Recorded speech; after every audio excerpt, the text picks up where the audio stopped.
আল্লাহ রাসূল বলেছেন, তোমার কন্যা যদি যুবতী হয় তাহলে তুমি কখনো তোমার কন্যার সাথে এক ঘরে কখনো থাকবে না।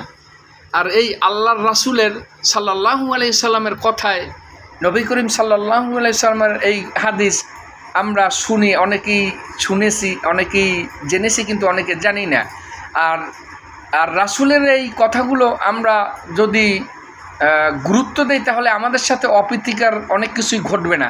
কারণ আমরা অগণিত ঘটনা দেখেছি আমাদের বাংলাদেশে যে নিজ পিতার কাছে নিজ কন্যা নিরাপদ নাই, নিজ পিতাই নিজ কন্যার সাথে বদতমিজি করেছেন এবং এই বেফাস কাজ করেছেন এবং এই লজ্জাজনক কাজ করেছেন এবং এমনও কন্যা আত্মহত্যাও করেছেন। এমন ঘটনাও আমাদের বাংলাদেশে আছে। এমনকি নাবালক কন্যার উপরও এই নিকৃষ্ট টর্চার করেছেন নিজ পিতা, এমন ঘটনাও আমাদের দেশে আছে। তাই সাবধান, সবাই সচেতন হন এবং অন্যকেও সচেতন করুন। আমার এই কথাগুলো সচেতনমূলক, সবাই ক্ষমার দৃষ্টিতে দেখবেন।